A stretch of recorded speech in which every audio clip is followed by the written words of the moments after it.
नमस्कार सभी बहन भाइयों का आपके अपने चैनल पर एक बार फिर स्वागत है। आज मैं आप लोगों के सामने बाइबल के नए नियम के तहत ईसा ने दान के बारे में क्या कहा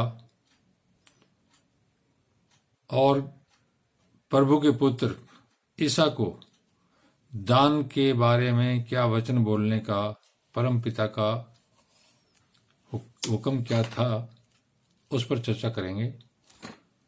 तो सबसे पहले ईसा जो थे वो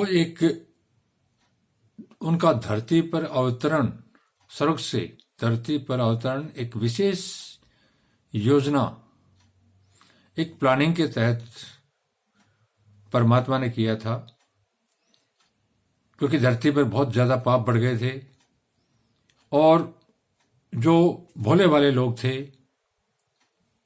जो धर्मी लोग थे, वो पाप से बहुत ज्यादा दब गए थे। उनका उद्धार करने के लिए ईसा का जन्म हुआ, ताकि धर्म का राज्य अर्थात परमात्मा के वचनों का राज्य धरती पर कायम किया जा सकते। ईसा मसीह किसी देश विशेष या जाति विशेष के लिए प्रचार करने नहीं आए थे। वो किसी जाति विशेष का भला नहीं करना चाहते थे, परंतु ईसा जो है पूरी धरती के लोगों का उपकार करने के लिए हमारे बीच आए और स्वर्गीय परमपिता परमेश्वर का राज्य स्थापित करने के लिए उसी योजना पर कार्य किया और सारी धरती के लोगों का पाप अपने कंधे पर ढोया और उस पाप की वजह से उनके शरीर पर क्रूस पर कीलें गाड़ी गई, तरफा तरफा के उनको मारा गया, खत्म किया गया।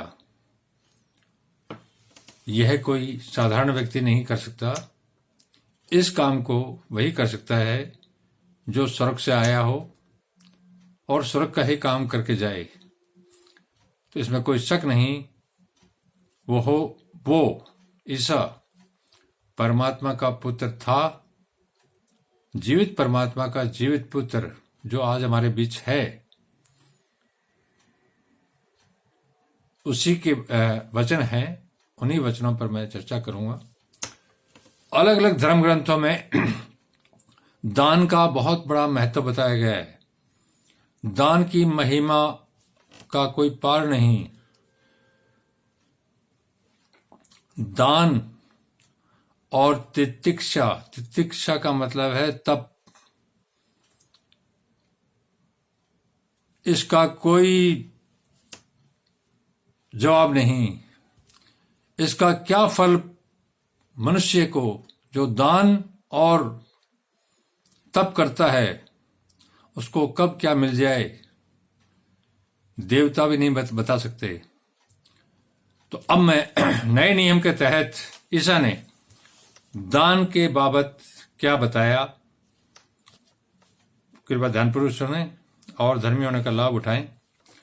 सावधान रहो, तुम मनुष्यों को दिखाने के लिए अपने धर्म के काम न करो। सावधान रहो। संपूर्ण मानव जाति जो धरती पर निवास करती है, परम पिता परमेश्वर के एकमात्र पुत्र ईसा ने उनको सावधान किया, अलर्ट किया कि तुम मनुष्यों को दिखाने के लिए धर्म के काम न करो, अर्थात किसी तरह का दिखावा मत करो,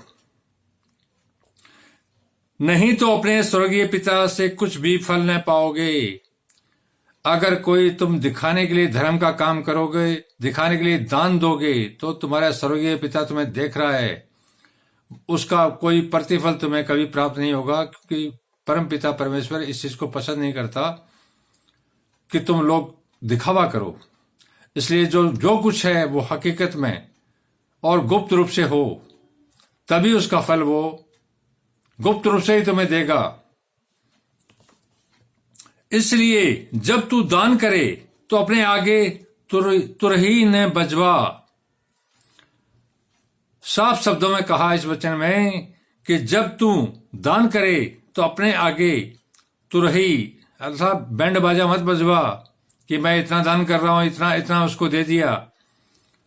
जैसे कपटी सभाओं और गलियों में करते हैं, जिस तरह से जो बेईमान लोग हैं सभाओं में कि मैं ये दान दे रहा हूं, इसको ये कर रहा हूं, इसको ये कर रहा हूं, सभाओं और गलियों में करते हैं ताकि लोग उनकी बड़ाई करें। उनका जो सभाओं में दान देते हैं खुलेआम, और अखबारों में आती है, टीवी में आता है, जिसकी न्यूज आती है, उनका मकसद दान का नहीं होता। उनका मकसद होता है कि लोग उनकी बड़ाई करें।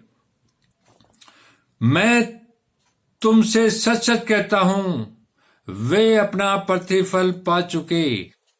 मैं तुमसे बिल्कुल सच कहता हूं कि जो लोग बड़ाई के लिए, दान दिखावे के लिए करते हैं ताकि जनता जनार्दन उनकी बड़ाई करे कि इतना इस आदमी ने इतना दान दिया, तो मैं तुम्हें सच सच कहता हूं उनको वो प्रतिफल वो पा चुके। बस इतना ही था उनका, इससे ज्यादा कुछ नहीं है। वो संसार में आए और बड़ाई करवा के, झूठी बड़ाई करा के, और वापस वैसे ही गए, जैसे आए थे वैसे ही गए।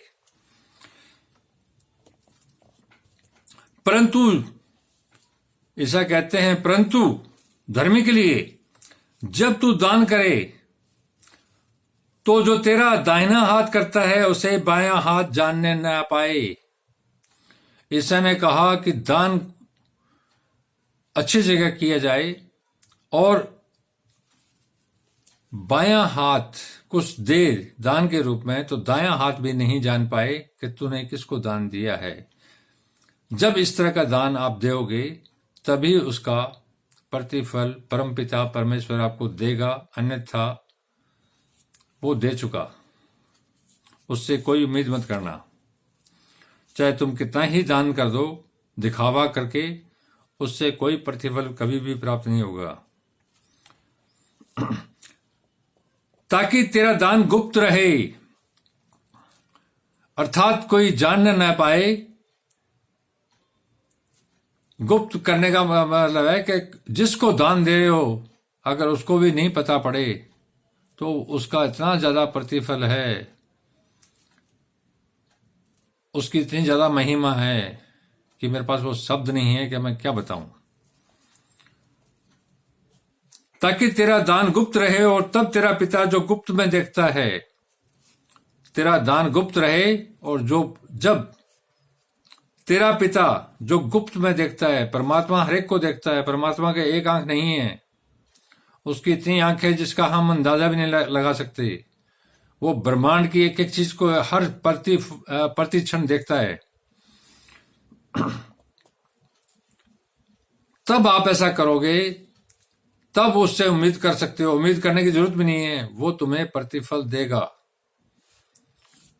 दान का महत्व बहुत है, लेकिन इस तरह से जैसे परमपिता परमेश्वर के पुत्र ईसा ने बताया है, इसी तरीके से अगर दान दिया जाए तभी उसका परमपिता परमेश्वर उसका पूरा पूरा प्रतिफल आप लोगों को देगा।